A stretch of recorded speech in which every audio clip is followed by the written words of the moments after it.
L'Union européenne pourrait voir ses taux d'inflation chuter de plus de 50% l'année prochaine, dans un contexte de légère reprise économique et de taux de chômage historiquement bas. C'est ce qu'indiquent les prévisions de la Commission européenne publiées vendredi. Le rapport avertit toutefois que l'économie ouverte de l'Union est particulièrement vulnérable à la montée du protectionnisme.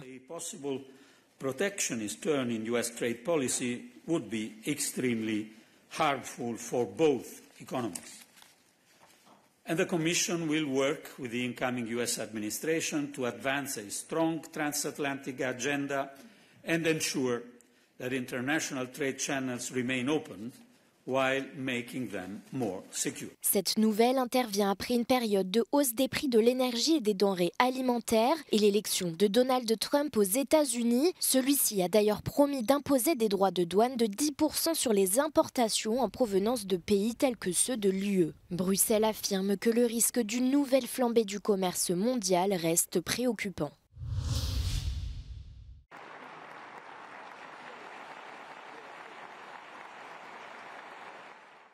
Incident diplomatique à l'ouverture de la COP29 en Azerbaïdjan. Le président du pays, Ilham Aliyev, a provoqué l'ire de Paris en dénonçant dans un discours les crimes du régime du président Macron dans les territoires d'outre-mer. Peu après, la ministre française de la Transition écologique a annoncé qu'elle ne se rendrait pas à la COP29. Cette escalade des tensions entre Paris et Bakou est notamment due au soutien français à l'Arménie, en conflit territorial avec son voisin azerbaïdjanais pour le Haut-Karabakh.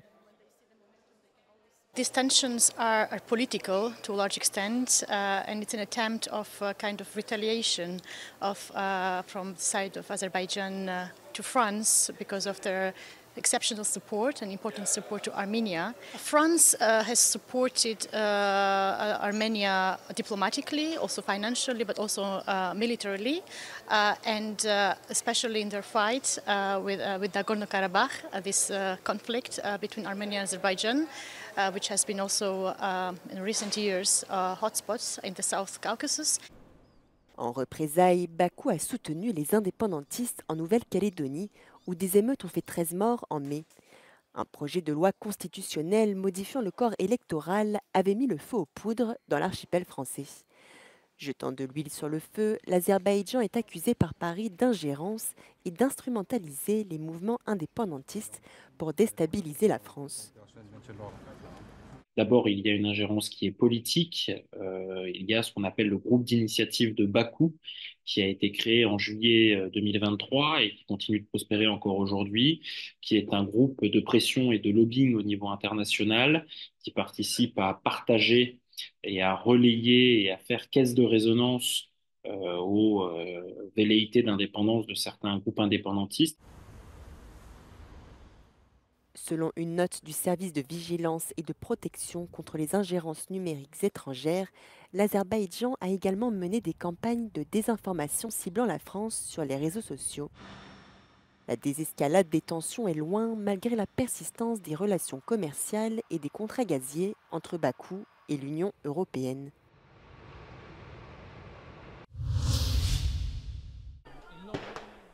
Deux mois après leur arrivée en France, des soldats ukrainiens achèvent leur formation. Ils rejoindront dans quelques jours le front pour lutter contre la Russie. Les 2000 soldats qui composent cette brigade ont suivi un entraînement militaire intense et sont actuellement soumis aux dernières épreuves avant de retourner défendre leur pays. They have improved a lot. It's quite impressive the speed with which they have improved. Now they are able to fight, they are able to maneuver. Selon l'armée française, la majorité de ces soldats ont été récemment mobilisés et n'ont suivi que quelques semaines de formation de base avant leur arrivée en France en septembre. Paris a affecté environ 1500 soldats à la task force chargée d'enseigner aux Ukrainiens comment combattre efficacement, ensemble, et comment utiliser et entretenir l'armement fourni par la France. Les instructeurs espèrent que la brigade constituera une force redoutable sur le champ de bataille. Il va rentrer avec de l'équipement qu'on va leur fournir. Qui va de l'armement, donc les véhicules qui sont derrière vous, hein, typiquement. Donc la MX-10 que vous avez là, le canon César d'artillerie qui est là, et puis le véhicule d'infanterie que vous avez là-bas.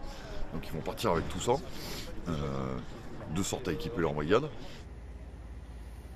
La formation des nouvelles troupes ukrainiennes intervient à un moment critique de la guerre qui dure depuis près de 3 ans et qui ne montre aucun signe de ralentissement. En début de semaine, les forces russes ont lancé un nouvel assaut sur la capitale Kiev à l'aide de missiles et de drones.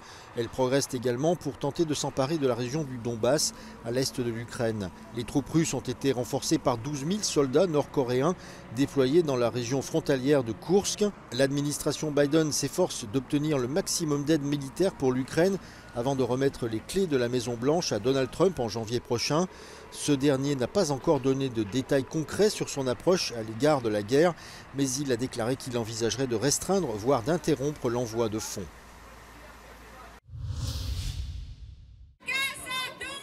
Des centaines de personnes se sont rassemblées jeudi sur une place de la ville de Saint-Denis, à seulement 2 km du Stade de France où se déroulait le match de football controversé entre la France et Israël. De nombreux manifestants étaient en colère, notamment contre le président Emmanuel Macron et d'autres personnalités politiques de haut rang qui assistaient au match, les accusant de soutenir la guerre que conduit Israël à Gaza et au Liban. On pleure tous les jours. Moi le soir, je me promène avec les chansons palestiniennes dans mes oreilles et je pleure pour tous ces gens qui sont massacrés. Et qu'est-ce qu'il fait notre président? Il vient en soutien à l'équipe israélienne. Mais c'est quand même dingue. Le gouvernement est en train de nous montrer qu'il se rend complice de manière délibérée des atrocités commises par le gouvernement israélien et l'histoire se souviendra.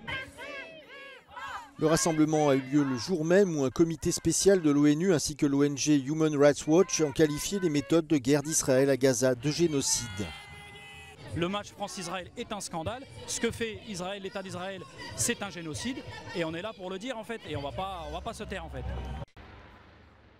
La forte présence policière, y compris des drones et des hélicoptères, ont empêché toute manifestation ou bagarre majeure à proximité du stade. La France n'a pas voulu prendre de risques après les violents affrontements qui ont éclaté entre des supporters israéliens et des supporters pro-palestiniens à Amsterdam la semaine dernière.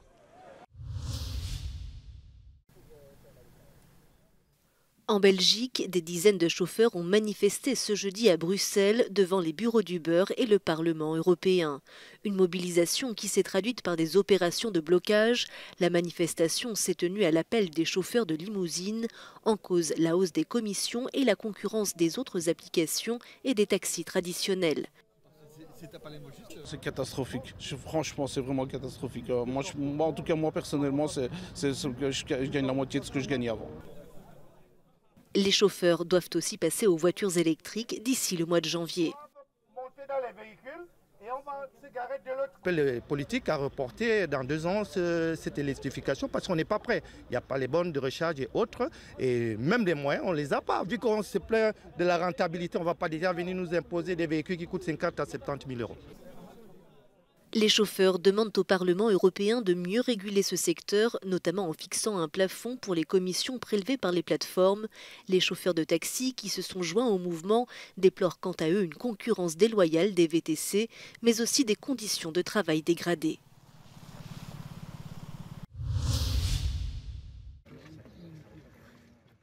Au moins 10 personnes sont mortes et 2 sont dans un état critique après l'incendie d'une maison de retraite dans la région de Saragosse, dans le nord-est de l'Espagne, vendredi. Un responsable du gouvernement régional a déclaré que l'incendie s'est déclenché dans l'une des chambres de la résidence et que les décès étaient probablement dus à l'inhalation de fumée.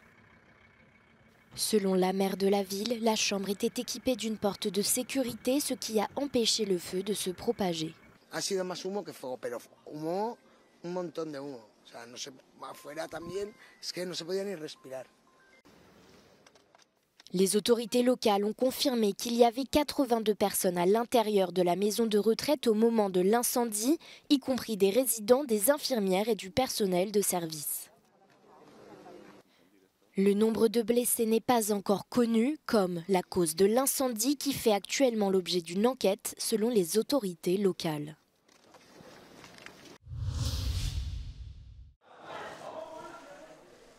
Raphaël Grossi, le directeur de l'Agence internationale de l'énergie atomique, poursuit sa visite en Iran. Il s'est entretenu ce jeudi à Téhéran avec son homologue iranien Mohamed Eslami. Il doit aussi visiter 2 centrales ce vendredi. Lors d'une conférence de presse conjointe, il a mis en garde contre toute attaque sur des installations nucléaires après que le chef de la défense israélienne a évoqué la possibilité de les frapper. Nuclear facilities should not be subject to military attack. There can be very serious radiological consequences to such attacks. Jusqu'en 2018, un accord permettait un allègement des sanctions internationales vis-à-vis de l'Iran en échange d'une limitation de son programme d'enrichissement nucléaire, mais cet accord a été rendu caduc par le président Donald Trump. La situation est de plus en plus tendue après que le ministre israélien de la Défense, Israel Katz, a déclaré que l'Iran était plus exposé que jamais à des frappes sur ses installations nucléaires. همواره جمهوری اسلامی ایران اهل تعامل بوده و خواهد بود اگر هم مسیر دیگری رو انتخاب بکنن که ما هم در چارچوب منافع ملی و اهداف امنیت ملی خودمون تصمیمات مقتضی رو اتخاذ خواهیم کرد. Au cours de sa visite à Téhéran, Raphaël Grossi a également rencontré le président Massoud Pezeshkian. C'est la première fois que le chef de l'AIEA se rendait à Téhéran depuis l'arrivée au pouvoir de l'actuel président en début d'année.